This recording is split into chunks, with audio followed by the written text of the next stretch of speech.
Our top story check today takes us to Puerto Rico, where the Secretary of the Interior, Deb Haaland, recently visited Puerto Rico. Now, during her visit, she recognized the impact that coastal erosion has had on the island and also highlighted the $1 million allocation being made to face climate change and strengthen the island's infrastructure.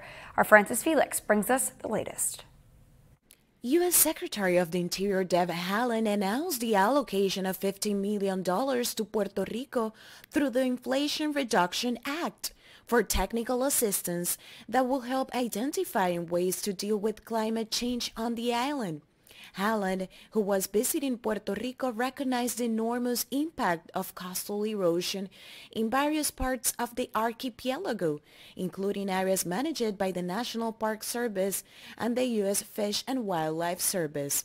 She also pointed out the multi-million-dollar allocation of funds for Puerto Rico through the President's Bipartisan Infrastructure Act, which provides the island with access to nearly $2.5 billion over 5 years, starting in fiscal year 2022. As of this summer, more than $184 million have been allocated to Puerto Rico for infrastructure resilience in 2022, including investments to bolster our resilience against the impacts of climate change and extreme weather events.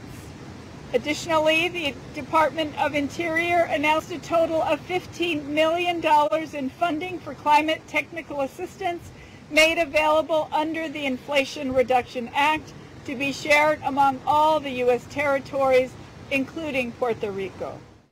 Haaland and the Undersecretary for Insular and International Affairs, Puerto Rican Carmen Cantor, met with Governor Pedro Pierluisi and Commissioner Jennifer Gonzalez to discuss the mitigation projects underway.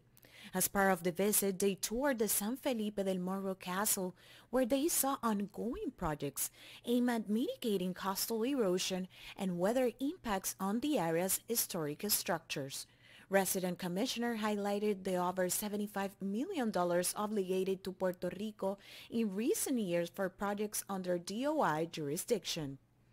Gonzalez mentioned other projects underway, such as the restoration of Las Salinas in Cabo Rojo, for which $5 million was granted, more than $2 million for a coastal erosion project in the coastal area of Fortín San Juan de la Cruz, among other projects.